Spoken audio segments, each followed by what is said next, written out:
Okay, so I must bow to your unbridled optimism. Didn't think that Austin FC was going to do well in this League's Cup. I thought Pumas, Monterrey, that will probably be two losses. We will be scrambling for content over the next few weeks with no games in front of us. But all of a sudden, two wins, beat Pumas in a really dramatic 3-2 contest last Friday, and then beat Monterrey 2-0, blanked them last night. And as I recall, a certain friend of mine who I podcast with from time to time, that's you, by the way, Mm-hmm. thought that Austin could get a couple of wins out of this. So let's just revisit why you thought that was the case and how your prescience has borne out. Thank you for the credit. I'm not going to spend the whole Sure, episode gloating, sure. but to break down where my logic came from, and if you listen back to that previous episode, I laid it out very similarly. What it comes down to is there's the superstitious thing of, oh, you doubt Austin. That is when they're at their most dangerous. Sure. That's one way to look Mhm. at it. To me, it was one part that, and the other part, the run of form that both of these teams were coming into Leagues Cup on and were taking for granted that they were both going to pummel Austin. And the big difference is, and this is something that'll extend to the longer conversation that we have to tell, we've got three key signings that came into Austin, one of whom has worked in really well, one of whom is worked in well, but was suspended a fragment of the first game in for a game, and we haven't seen much. One who did not get the CONCACAF manual. This is what CONCACAF refs do. What to expect when you're expecting CONCACAF refs. But wait, this defies logic. Yeah, yeah. Exactly. And then Alexander Svatok, who, as he was walking down the tunnel after the Monterrey game, had the 1,000-yard Ivan Drago, if he dies stare. That man looks ready to play. They got a One, little bit of warm up. yeah, he got a little bit of warm up. He got told to go jog around. Let me tease you and show me that you really. I think that Josh's most common refrain that his players hear from him that we can assume he actually says is, I just got to know that you want it. I got to know that you're hungry for it, buddy. Get out there. Show me that hustle. Show dad you're Mhm. ready to be part of the wolf pack. Get out there. With Dessler really working in like he has been with this team for 6 months, Mhm. very naturally slotting in. John Gallagher being able to move to other parts of the field as he has been trained multidisciplinary wise to be able to do previously out of necessity and now out of necessity to actually activate something resembling a just stay alive strategy, which seems to be what we can now classify the first half of the season as. Where my head was that provided one of either Dessler or Bucati was ready to rock and roll seriously, the other team would not have had tape, even if they had breathlessly tried to prepare for a team that neither one of them, based on league play form, should have considered a major threat.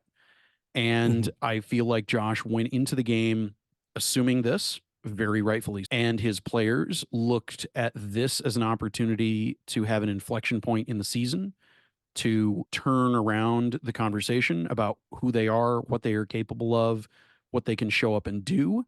I don't know if this was the long term plan or if this is something much more recent, but the Driussi suspension leading to something of a yeah, Josh is only going to talk about it in a certain way, putting the armband back on Alex Ring, which many of us Mhm. have been saying is where it belonged in the first place, because Sure. according to league rules, what the person of the captain's armband is supposed to do in MLS, not something that speaks to Driussi's strengths. And letting Driussi be Driussi may be more important than the symbolism of things.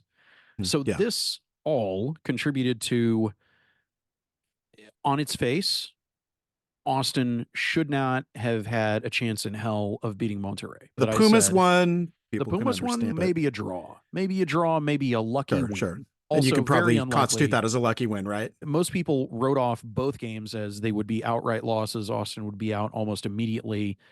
And I did not feel like that was something that fit the narrative of the. It fits the narrative of these players don't want to win. They don't care about the extra money for playing a few games into Leagues Cup. I don't think any of them are caring that much about the money. They show up and they ball and they want to win every Yeah. competition that they're in.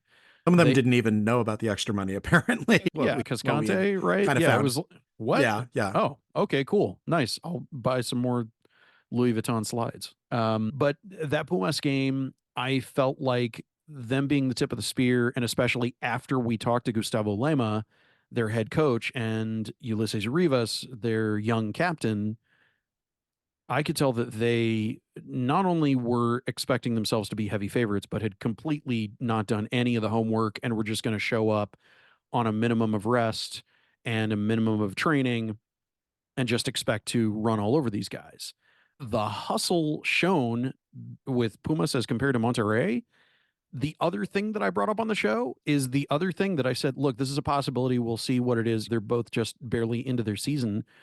But wouldn't it be nuts if not only Austin topped the group, but Monterrey didn't make it out of the group? And I think there's a distinct Mm. possibility of that happening because, as Mhm. embarrassing as that first game was for Lema and Pumas, between the two teams, one of those two teams showed up ready to hustle on the back foot, and that was Pumas. Like Monterrey, Mhm.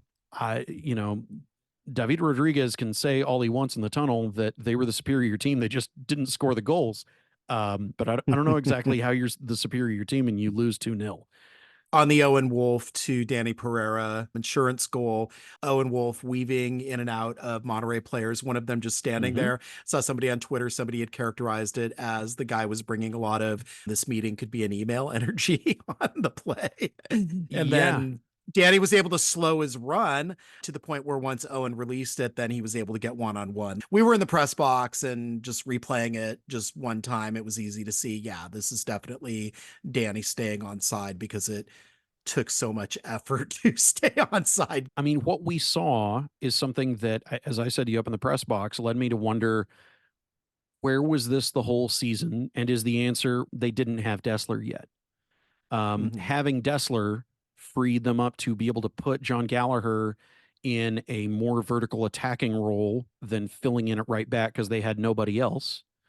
And it made it possible for the various pieces that they did have to fit together in a better way than they've been able to all season. Owen and Danny able to focus on being calm, focused, paying attention to their positional awareness of wherever it was that they were being expected to play. Owen, like Gallagher, will bounce around the field positionally throughout a game. Mhm. Danny, even though Yep. he is always in the midfield, he had the ability to shift from a defending to an attacking placement in ways Mhm. that he had not been able to when they were thinner of ranks.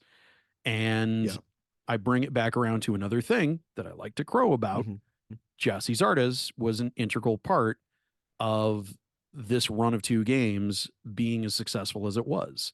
If the hope is that Austin is going to have some sort of a deep cup run, having both Zardes and Rubio to be able to work between up top and even cycle in people who are not either of the two of them.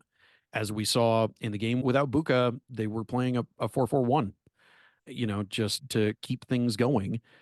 They were able to adapt. And these are things that none of us were familiar with seeing for the entire rest of the season. So I totally get people not believing that this was possible. But now that the new guys are here, now that the new guys are working in and getting comfortable, Dessler's wife is here. So happy wife, Mhm. happy life. The Dessler effect is why we find ourselves on the other side of these two games thinking maybe Monterrey is going home. There is a possibility that Monterey could actually play LAFC in a round of 32 match, which would be crazy. But you're saying that Pumas is actually going to be the team that will advance with Austin. I'm not laying money on it because it's not my thing, those kinds of wagers, Oh, I but know. I prefer to make wagers that make me sound like a complete lunatic that a few days later people go, he was just picking the most ridiculous and random thing. Look, I worked out my reasoning on everything. I worked out my reasoning on Pumas Monterrey.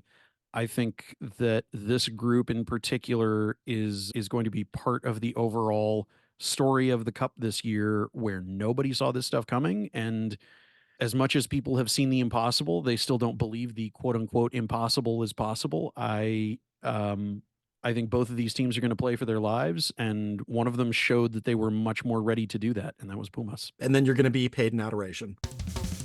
Emergency podcast. They did a thing, so we gotta talk about it. Emergency podcast. It's an emergency. Emergency podcast. Shut up yeah, shut up. Oh, yeah, shut up. Emergency podcast. It's an emergency.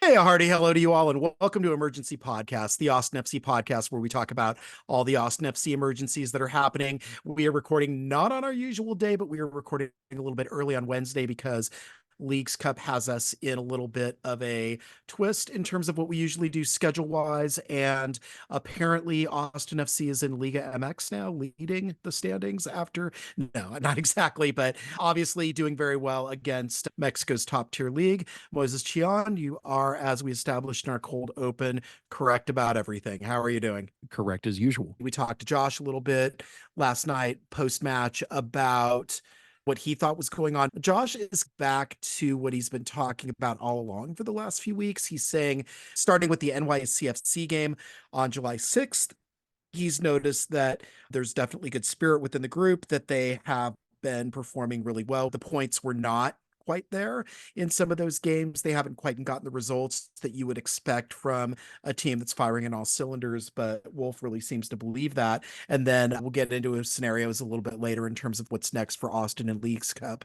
But in the meantime, they played two games that they were not favored to win. They have won those. All of a sudden, they have won their group. They're one of the first teams that has advanced into the knockout rounds. And I think there's a little bit more respect maybe from some of the pundits. Others are saying these are great wins, but we don't know that this is sustainable, to quote one Matt Doyle. What we want to talk about to open this up here is this idea of, is this indeed sustainable? Is this some kind of formula? Is having, like you were suggesting in the cold open, Dessler in the lineup, is that enough to really all of a sudden make everything work on the team, make everything click where it might have not clicked as well before? Or are there still some serious concerns and issues that have to be dealt with? I feel like people are optimistic right now, and they should stay optimistic based on Mhm. the propulsive energy that these kinds of wins must give these guys. Mhm. People who did not make it, could not make it, chose not to make it to the Pumas game, talking about it in retrospect as a, oh my God, I missed one of the great games of the club in its first Mhm. 4 years. That kind Yeah. of regret was very much warranted as somebody who watched it on a phone and then rewatched it on a TV and had reasons to be away, but do regret missing that game. Something special was in the air, something special happened. Contrary to the opinions of some pundits, I don't think that it was just a one off, and I don't think that there's such a thing as a two off. Um, you see that kind of consistency. Arguably, Austin should have fared worse against Monterrey, according to the conventional wisdom of the conventional Mhm. pundits, which I like to think that we are unconventional, as much of a name brand, always keep it on the shelf brand as Phil West is. You look at things in a deeper and richer long term way of, this is what this league is, and it doesn't necessarily mean that it's going to behave the way that it did 5 years ago or 10 years ago or certainly 25 years ago.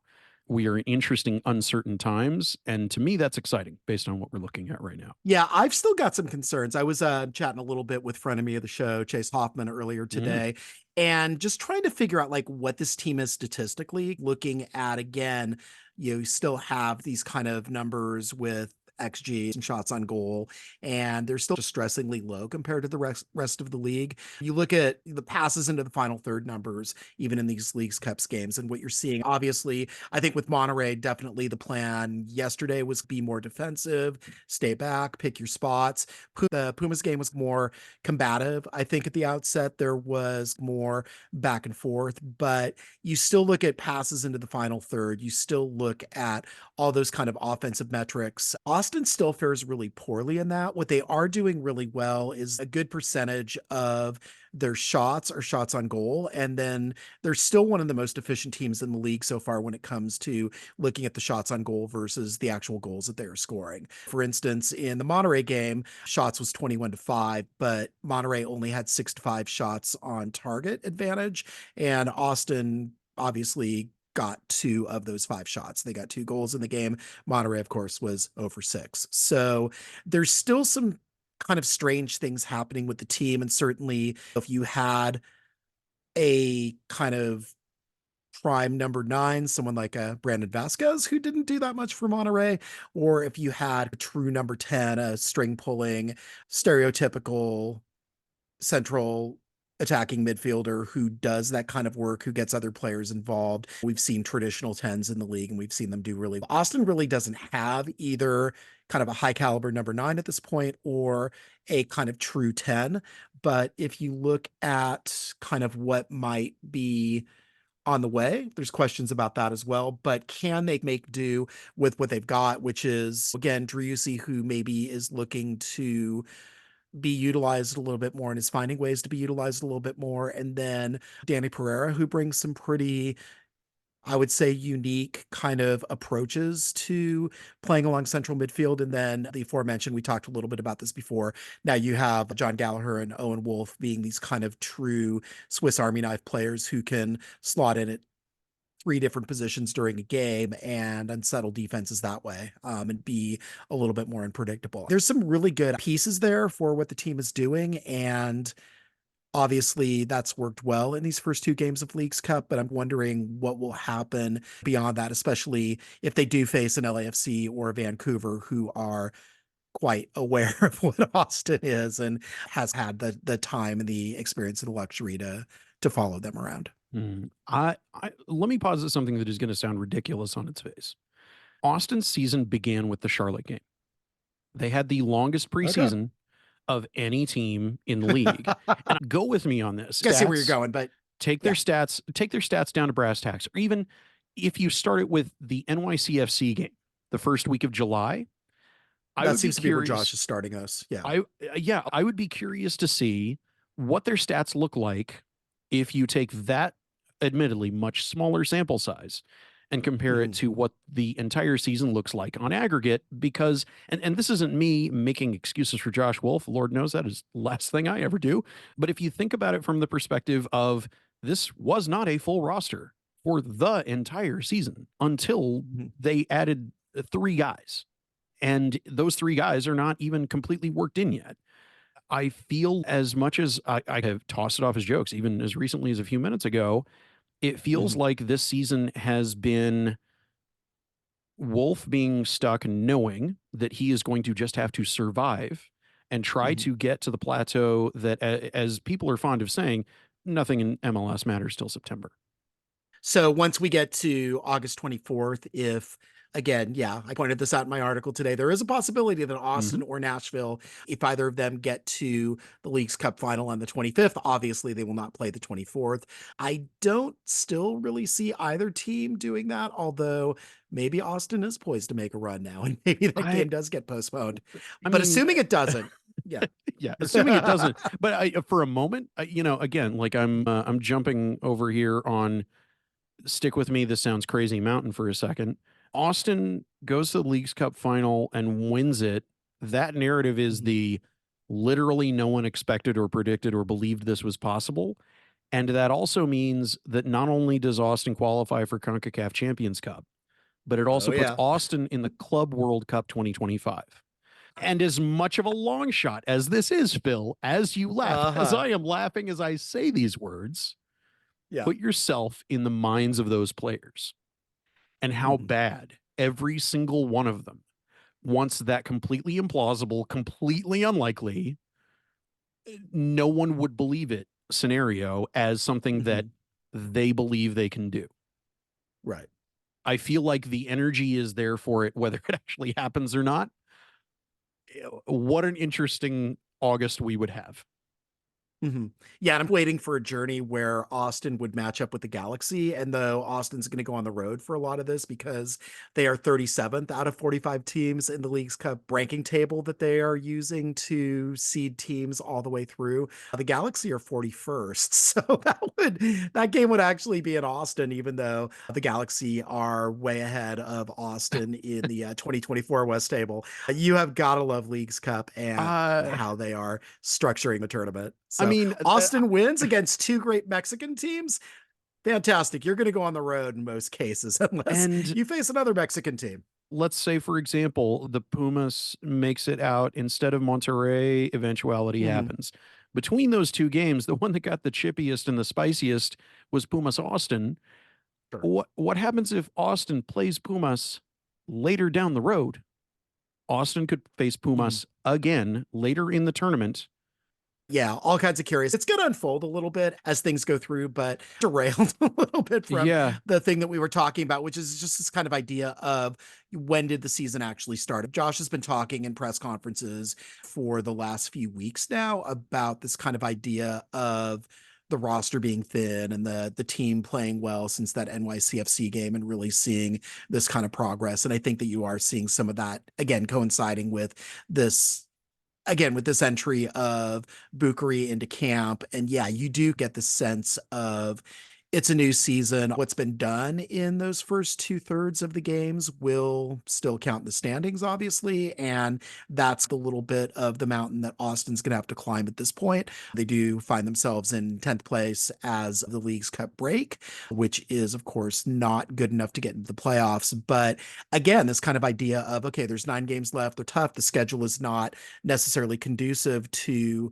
jumping up. But if they've got Bukari and Dessler who are functioning, and then you've got Svatak who's working his way in, all of a sudden, is that enough of a difference to where you're seeing that competition, you're seeing that kind of need to shift Gallagher and Wolf in multiple positions, and then you're having this luxury of, oh, Obrian could not necessarily have to be a starting wing with Wolf or Finley. We have Bukari as this upgrade, or all of a sudden we've got Dessler, and that's changing the dynamic of everything that's happening in front of him.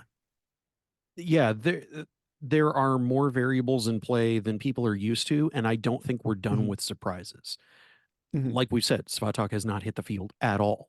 Buka has Right. only gotten to show himself off so much, and knowing that they definitely have at least one more game in this competition, I think he's going to come back, a little spiteful and angry about that Conca red that he got and ready to show up and show off. I know that people have mixed emotions, mixed feelings about all sorts of things regarding Leagues Cup, but as somebody following the club, there is some really interesting stuff happening right now that I am glad that I was right about this, not because I'm glad to be right Mhm. about it, but because this is the version of the team that is interesting to cover and follow, where there are Mhm. changing dynamics and we are not just going, well, what transfer market rumor can we chase? One guy is injured, the team is doomed again.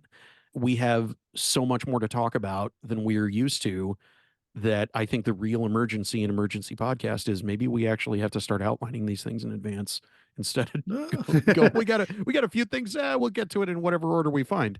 So one of the things on that outline is this question, what have we learned? So just based on these last 2 games of Leagues Cup, I know that we've talked about some of this, but what is it that you think we've learned about the team? Is there anything in particular that is jumping out to you? Any assertion that these players don't want to win is bullshit. That's Mhm. something that Okay. I think I already knew, but I think has Mhm. been underlined for people in the performances that these guys have turned in. These guys Right. want to win. People can say what they want. These guys show up, they ball, and they want to win. I Mhm. think that even though Danny didn't play for Venezuela when he got called up, that call up did something to him. He's a different player since coming Mhm. back. Yeah. I think that we are seeing a transformational stage of the team's development Yep. where what Roto has been slow cooking in Central Texas barbecue style is finally coming out and hitting the tray. And I am encouraged by what I am seeing. That's how I would sum up what I think we're seeing.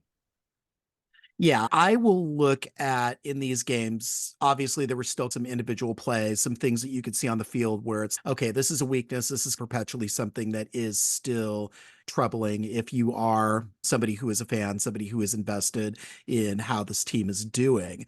I think from a neutral's perspective, they're really exciting. They haven't really been on, I think, the kind of national radar that much this year, just because, again, depleted ranks, it's been mediocre. They haven't been straight out of the gate awful, although they did have some difficulties in the early part of the season, but they righted it enough to where, okay, they're not a spoon contender. They're not this walking disaster that San Jose has been, or the Revs, who probably did a lot worse than I think people expected. But at the same time, you've also got this kind of indomitable will to win. It's feeling at points like 22, where it seems like odds are against them. They might be down, or momentum is shifting. You can see individual battles on the field and how they're happening. And somehow there's some kind of second win that Austin's getting, like in the Pumas game.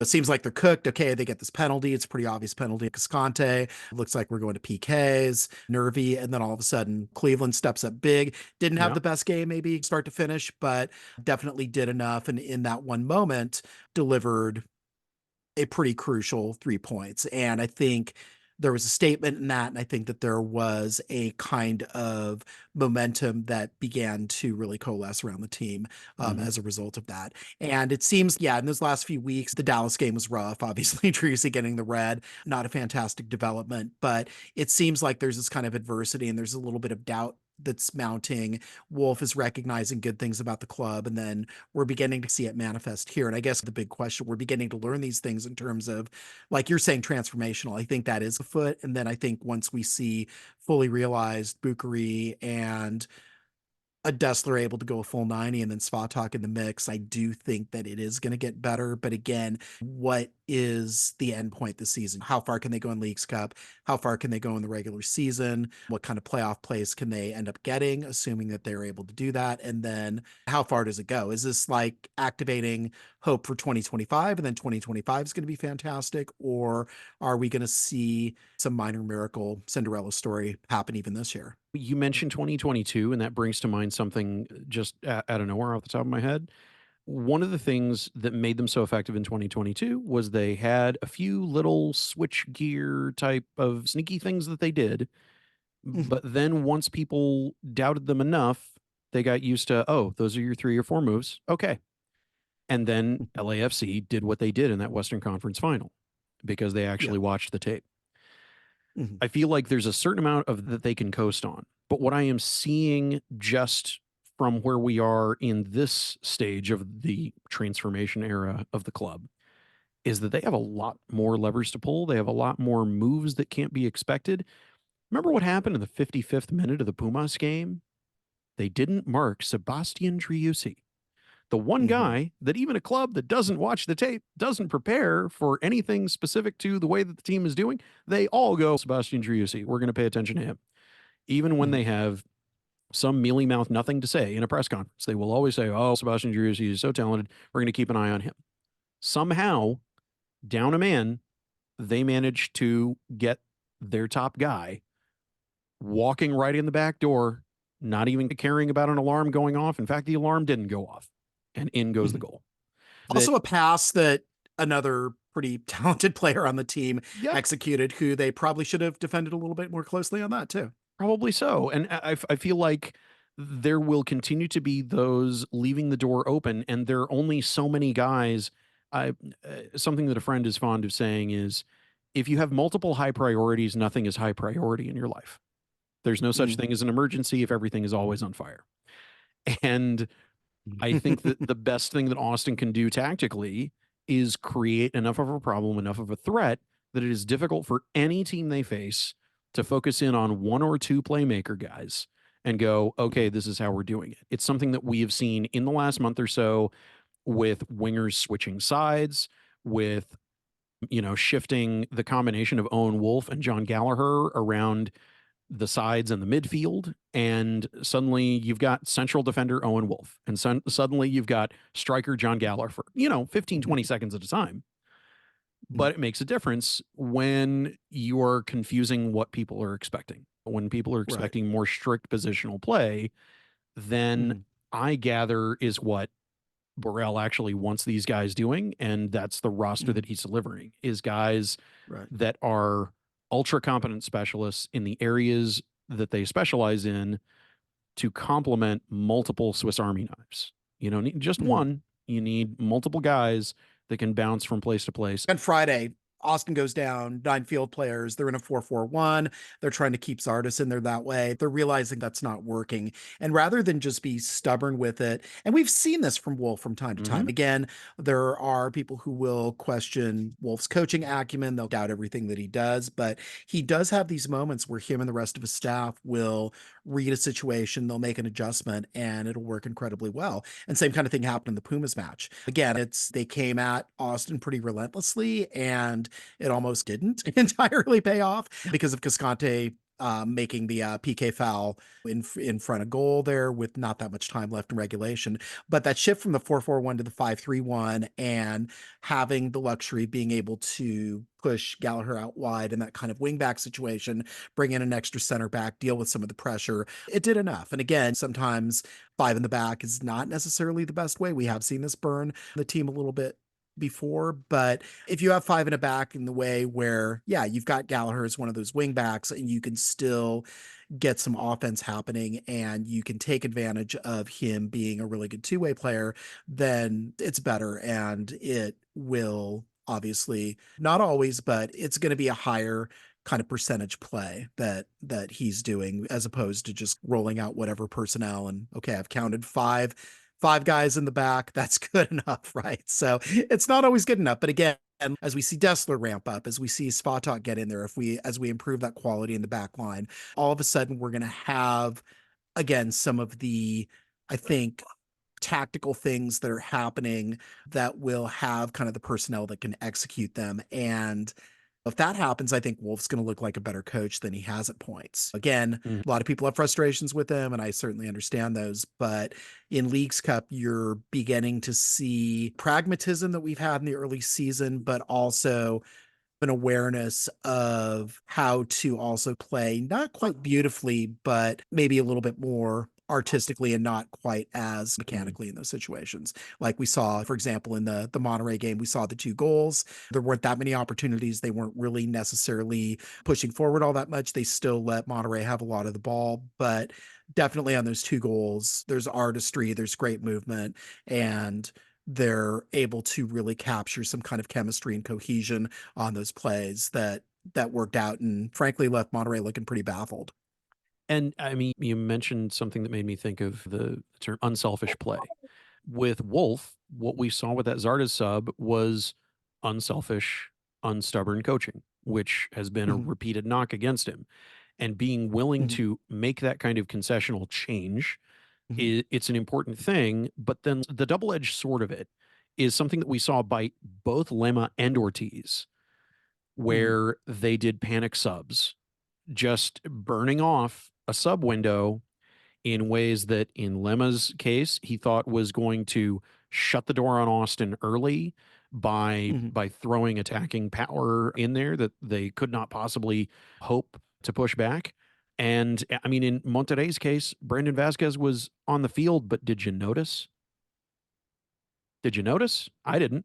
I I forgot he mean, was on the I field. noticed, but I noticed, but what did he do to change that I know what you game? mean. Yeah. Like, Yeah. where did he He actually? had some chances. He had some chances, but that's the thing. Austin was able to deal with it. And that's the thing. In Monterey, they can come in waves. They can throw in Tecatito on late. They can throw Meza on fairly Yeah, late. And a lot of times in a lot of games that'll work, but Austin was so disciplined and so focused in that game that I think it wore on Monterey a little bit, right? Like they were getting chances, but they weren't nearly as high percentage. Obviously, there were some misses. Part of that win happened because Monterey wasn't as sharp as they could have been.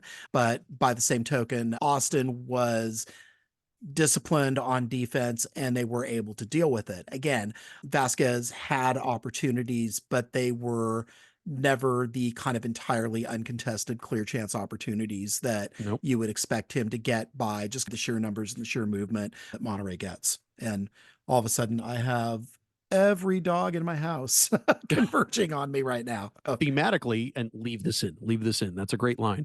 yes. Thematically, um, one of the things that impressed me the most about Austin's play is they let out every dog in the house. They Mhm. decided to get that dog in them and bait players. They baited Huerta into what turned into the Zardes goal. Granted, Huerta got his revenge shortly after, but seeing them focused enough that they were not panicking about everything falling down around them. And in the case of Dessler, I think one of my favorite things that I saw in those two games was Dessler playing stupid. Like, what? Who are they subbing on? I'm new. I I just transferred here. I'm from. I went to Toulouse, and I'm new here. English not my first language. What do you mean? What? Oh, I'm number three. I'm number three, and I'm being subbed off. So I should get. Oh, I should get off. Oh, I didn't. Again. I'm new to this league. Thank you for your help. The That kind of MLS new shit sub rules do not apply in Leagues do Cup. not apply in Leagues Cup. So. Like, I feel like people pish-poshing shithousery. Shithousery is part of the game. And I think there's a respectful way to do it. And to me, the most respectful way to do it is like an overly educated clown, which is the way that these guys played some of this stuff, where it was just, it was buffoonery that ended up spitefully provoking the guys on the other team because it combined with, yeah, you're down and we shouldn't be beating you, but we're beating you. And you want me to hurry up off the, okay, thanks for encouraging me to do that.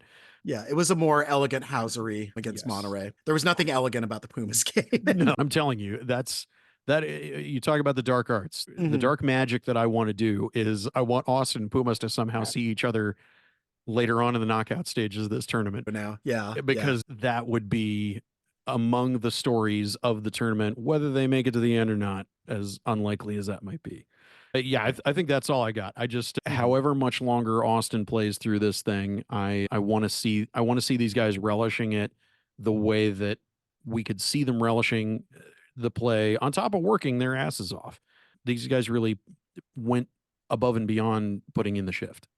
And by the way, we have multiple households dogs in my house right now. There are 5 dogs here. I can pet 3 of them without moving from a chair right now. So that is how close they are to me. And that is what is currently the state of podcasting here in my house.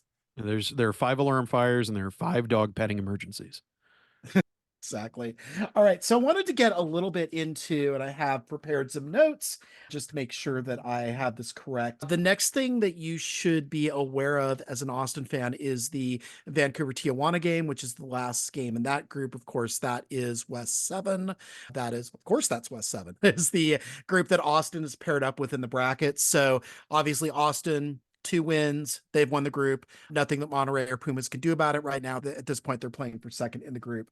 So in West 7, LAFC has 4 points. It looked like Vancouver was going to beat LA late on Tuesday. Got home in time to see a PK shootout that happened because LAFC got 2 goals pretty late in the contest to tie things up. But of course, you have to go to PKs. You can't do draws. And lo and behold, Vancouver emerges. They got 2 points out of that contest.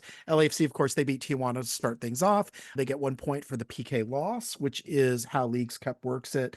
And Tijuana, of course, has 0 points. So here are the scenarios, and you can double check me on these, but I'm pretty sure these are correct.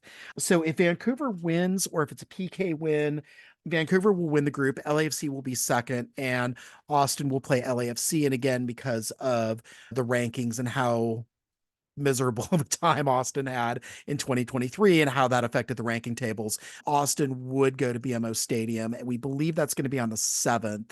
And then they will play, which is next Wednesday, a week from yesterday, as you were probably hearing this once we edit it. And then, so it'll be BMO Stadium, familiar place for a lot of Austin fans. Some bad memories there. Not fantastic. If Vancouver has a PK loss, then we're going to play Vancouver. LAFC would win the group. We would go to BC Place again. Another miserable spot for Austin. Not some great memories associated there. They've been scored on in the first minute of that stadium.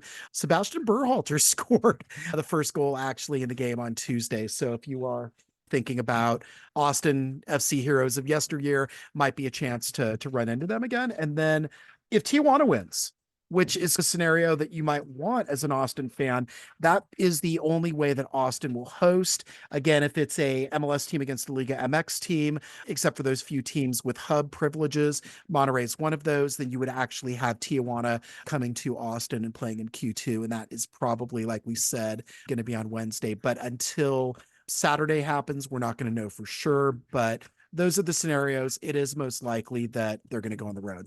We have more variables available to us than anything. There are those that you've worked through. Now, whoever Austin ends up facing, if Austin wins, then they will play one of Seattle, Minnesota, Necaxa, or Mhm. Chivas, San Jose, LA Galaxy Yeah. in the round of 16. And And in the round of 16, let's say that Pumas pulls off the thing that I've posited. Wouldn't it be crazy if Monterrey were out of this and their coach got fired on his Mhm. way to the plane? Right. Then Pumas will end up playing the winner of the LA, Vancouver, Tijuana group, which will be either LAFC or Vancouver. Yeah. Mhm. So then they would have to beat whoever the second place team from Group Six wins between the second team from Group Six and the winner of Group Two. So they get to play the opposite side of the coin that Austin do. Mhm. And then, provided they Okay. get out of that and Austin get out of their thing, then it would be a Pumas Austin quarterfinal. And that's just too delicious. I got to say, year two of Leagues Cup is more interesting than the first one, and it's barely started. Yeah, the thing that's going to be really fascinating, I think where things really started to take off in Leagues Cup, first of all, like when Messi scored the stoppage time goal against Cruz Azul in their opener, that that began to accelerate interest in Leagues Cup a little bit, but just the potential matchups that happen, right? And again, what you really want to get ultimately are these kind of really salty Liga MX versus MLS matchups deep into those rounds. So when you get into the quarterfinals, the semis, the finals, you want to see that kind of action. Yeah. So if we do get an Austin versus Pumas rematch, I would probably guarantee that they're not going to keep Huerta on the bench until the 42nd minute. Yeah, maybe He'll not. probably figure in pretty early, I would think. Maybe not. Or maybe Huerta wants free and wants to go. Like he's going to go. It's a matter of how soon is he going to go? Come on. Or Right. does he want to stick with the team and get some revenge? I think where to watch will be a thing through the rest of the tournament that Pumas plays in. I wanted to just touch on one more thing. We were debating whether or not to do this, but we're gonna back into this a little bit. So we'll just cover the brief news first, and then because I know that like Moon Tower's already talked about it a little bit. They've watched tape, but it is just more. This is more about Roto than about kind of a player that Austin was going to bring in and missed on. Robert Bozanic is a Slovenian international striker. He was playing for Boa Vista, which is a Portuguese team which has a reputation for not treating its players great. If you remember the whole Reggie Cannon saga, where he talked about only being paid on time once in 3 years and them not sorting out his visa stuff. So every time he came back from overseas back to Portugal, he would have to hang out in the airport for 6 hours trying to get through and get out of the airport past onerous customs officials and whatnot. That gives you kind of an indication of where Boa Vista is. And again, we saw this a little bit with Snipro, I believe is how we pronounced it, with Svatak, where you had this team that, let's just say, it was advantageous for them to let go of a valuable asset player in terms of kind of their overall status in terms of finances, in terms of trying to manage and keep a team afloat. So I don't know if Boa Vista is in quite the same dire straits, but I do think it's interesting that this team that has had a history of financial difficulties and all of a sudden, oh, here's this capable striker that's on this team, and Roto is rumored to be one of the people that's asking about him. He did end up with Hellas Verona in Serie A, but again, just this indication of, oh, we missed on this player, to me indicates, first of all, yep, we're still looking, we're still active, even though it's going to be hard to say, like, again, Austin FC will have to jettison a senior player in order to bring one in, but that it was someone who would be a DP level striker, to me is pretty interesting and pretty fascinating. And Mhm. basically, we're maybe not done yet in terms of summer transfers. You want to know? I'm laying bets today. Mm, My money on who they find a transfer for, release, and bring in somebody else. okay. Cascante. Really? Do Because of tell. how much is left on his contract.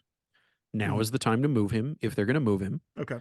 Relative salary hit, and they Mhm. just brought in a killer center back from Ukraine. Yep. That's been the thing, is what center back are they letting lapse? Is it more worth it to the organization. And I haven't heard like rumors or scuttlebutt or anything like that. Speculation, right? Purely speculation. Are they looking at Cascante's been around and it was part of the old guard, a roster that was very much the boys from 22, and he produced that PK that Stephen Mhm. Cleveland saved, but it would have been Mhm. better if he hadn't had to save it. He gets in Right. card trouble on the regular, which isn't Mhm. uncommon for defenders, let's be fair, but Hasn't it started either Leagues Cup game. hasn't started either Leagues Cup game. And again, look at where his contract is. If they Mhm. were to move him and were trying to Yeah. deal him to a team willing to pay for him, now's the Mhm. time to make that move. And I don't think that Right. they could make a similar move for Vicinen, Mhm. maybe for Hedges, but they wouldn't get as much Right. upside from selling Hedges. Maybe Right. they sell The thing Cascante and too, Hedges, yeah, but Hedges, I yeah. don't, they're using him. The other thing too with Hedges is there's not much left on his contract, right? They can cut him loose at the end of 24 if they want to and not be on the hook for that salary. I imagine if they felt that he was useful, they could probably sign him to a lower number now because I think part of the deal was they were taking over Toronto's contract, but also he might be edging closer to retirement age as well. He's been doing True. this quite a while. And kind of the thoughts earlier were either Cincinnati or Miami might have we need to sign a veteran center back now kind of situation, the way that Austin did last year, which is how Hedges got here in the first place.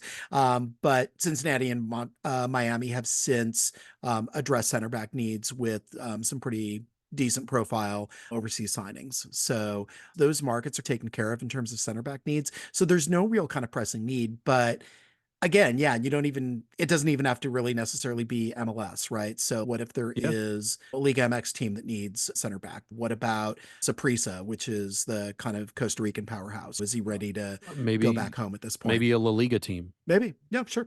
Again, yeah, the thing is like trying to find a market for his services, if that's the case, trying to find a team where he would slot in. Again, do you want somebody who is occasionally mistake prone, but also somebody who is for center back a really good offensive catalyst who can score you a handful of goals and can help you in a progressing the ball forward kind of situation? Another one to look at, maybe John Kolmanich. Okay. In what way does Kolmanich fit into this squad, this Mhm. roster? Is he Right. as essential as having another senior roster slot for a defender?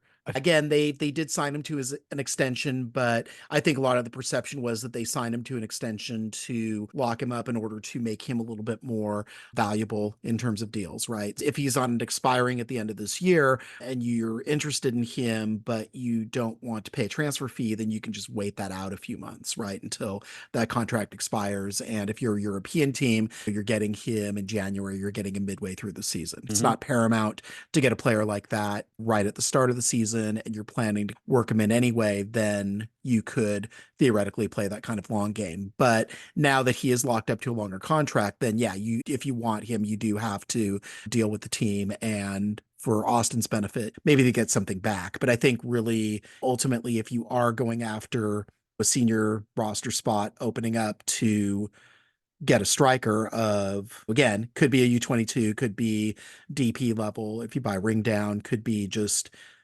talented and TAM level, but not necessarily DP, then you do have to clear that senior roster spot first. And the real value in any kind of deal, no matter what kind of money you get back, is okay, now we have the flexibility to do this move that we really want to do.